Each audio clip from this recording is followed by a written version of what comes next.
En Occident, on pense souvent que pour les Russes, l'OTAN est vue comme un simple ennemi, mais la réalité est bien plus complexe que cela.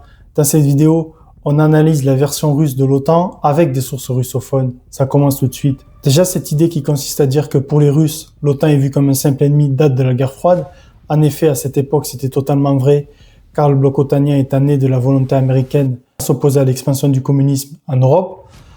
Mais à la fin de la guerre froide, cette réalité a changé, car la Russie et l'OTAN se sont rapprochés, ils n'étaient plus ennemis.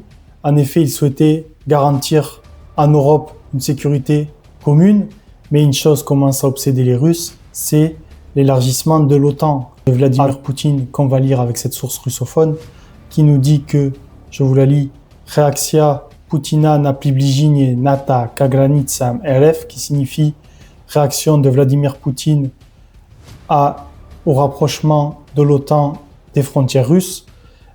Donc ça, c'est un article qui date de 2004.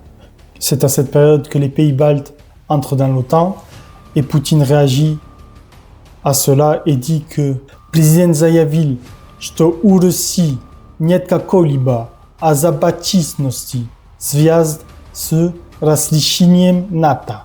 Ce qui signifie que le président a déclaré que la Russie n'a aucune inquiétude en lien avec l'expansion de l'OTAN. Ainsi, Poutine en 2004 n'est pas encore inquiet de l'élargissement de l'OTAN, mais il ajoute tout de même que Président завершил, что приближение войны инфраструктур НАТО к российским границам внимательным образом изучается нашим spécialistes, ce qui signifie que le président a conclu que le rapprochement des infrastructures militaires de l'OTAN avec les frontières russes était étudié soigneusement par nos analystes du renseignement. Ainsi, Poutine a déjà quand même s'il se dit pas inquiet, il a tout de même en arrière-pensée que cet élargissement du NATO pourrait représenter une menace pour la Russie. Et cette obsession pour l'élargissement de l'OTAN explose au grand jour à la conférence de Munich en 2007, où Poutine déclare « Process natowskiego rozszerzenia nie imieет никакого отношения к модернизации sa нового альянса или обеспечению безопасности в Европе ». Ce qui signifie que le processus d'élargissement de l'OTAN ne possède aucun lien avec la modernisation de l'Alliance ou la garantie de sécurité de l'Europe. Et il rajoute que naborot est sérieusement provocateur factor. Bien au contraire, c'est un sérieux facteur de provocation. Poutine, avec son discours de 2007, brise le rapprochement OTAN-Russie et met les pieds dans le plat avec ce qu'on peut dire une des premières déclarations publiques de l'opposition de Poutine à l'élargissement de l'OTAN avec ces mots extrêmement forts. D'après les analystes, ce discours va donc faire date car c'est la première fois que Poutine s'oppose clairement à l'Occident. Donc on peut voir l'évolution entre 2004 et 2007 où on a une grosse évolution contre l'OTAN et contre son élargissement qui représente maintenant un facteur de provocation et même on peut le dire une menace pour la Russie. Malgré ce discours de Munich en 2007 de Vladimir Poutine qui était un avertissement aux Occidentaux pour leur signifier que l'élargissement de l'OTAN était une mauvaise chose pour la Russie, les Occidentaux n'en ont pas tenu compte et en 2008, l'OTAN prévoyait d'intégrer la Géorgie et l'Ukraine et cela a conduit la Russie à mener des opérations en Géorgie en 2008 et en Ukraine en 2014 avec la Crimée, même si l'inclusion de ces pays à l'OTAN n'était pas le facteur crucial du déclenchement de ces opérations. C'était quand même un moyen, avec ces opérations, de montrer que si l'OTAN allait plus loin, la Russie allait attaquer. Et dans cet élargissement de l'Alliance, ce qui va vraiment préoccuper les Russes, c'est l'élargissement à l'Ukraine. En effet, cette source russe nous dit « Poutine a расширение Альянса », ce qui veut dire Poutine à propos de l'élargissement de l'Alliance. « Нам что, воевать с блоком НАТО », ce qui signifie « nous quoi ?»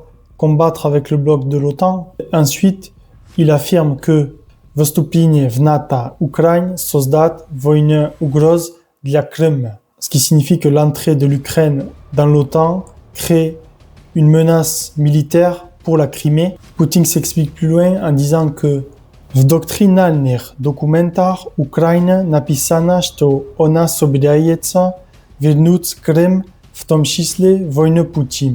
Ce qui signifie que dans des documents doctrinaux, l'Ukraine a écrit qu'elle ferait tout en œuvre pour retrouver la Crimée, y compris avec la manière militaire. Ces deux citations sont extrêmement révélatrices, car d'une part, elles illustrent la vision russe de l'OTAN. En effet, d'après les Russes, on voit avec ces citations que l'OTAN et son élargissement représentent une menace pour la sécurité du continent européen, car il pourrait provoquer une guerre entre la Russie et l'OTAN. Et dans cette perspective, d'autre part, ce qui est extrêmement important à souligner avec cette citation, c'est le rôle de la Crimée, qui apparaît comme extrêmement stratégique, car les Ukrainiens se sont donc jurés de récupérer la Crimée, même militairement, et donc, dans la vision russe, si l'Ukraine rentre dans l'OTAN, alors l'Ukraine attaquera la Russie et tout le bloc otanien suivra, et donc ça déclenchera une grande guerre avec la Russie. Donc on comprend que pour les Russes, la Crimée et l'entrée de l'Ukraine dans l'OTAN sont extrêmement stratégiques et font peser une menace énorme sur la Russie. Tout cela fait donc que pour les Russes, l'OTAN n'apparaît pas comme une alliance défensive.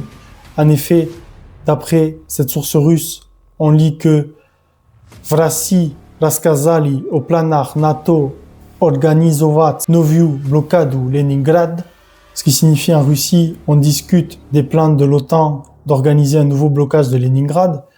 Ainsi, l'OTAN dans cette déclaration est comparée aux nazis car Leningrad était le nom de Saint-Pétersbourg durant la Seconde Guerre mondiale, et donc ça place l'OTAN dans une position offensive.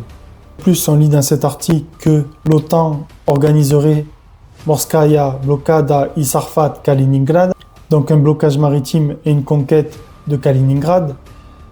Ainsi, dans ces déclarations sur les médias russes, on comprend que pour les Russes, en plus de cet élargissement qui présente une menace stratégique pour la Russie, l'OTAN est vue en fait comme une alliance offensive. Tout ceci nous montre donc que la Russie possède une vision de l'OTAN totalement différente de ce que l'OTAN prétend être. En effet, d'après les Russes, l'élargissement otanien est une menace stratégique pour la Russie et l'alliance aurait même un caractère offensif. Ceci nous montre donc que pour les Russes, la vision otanienne est beaucoup plus complexe qu'un simple ennemi idéologique. Si cette analyse géopolitique t'a plu, je t'invite à t'abonner pour retrouver de nouvelles analyses. Et n'oublie pas d'aimer la vidéo, ça soutient beaucoup la chaîne.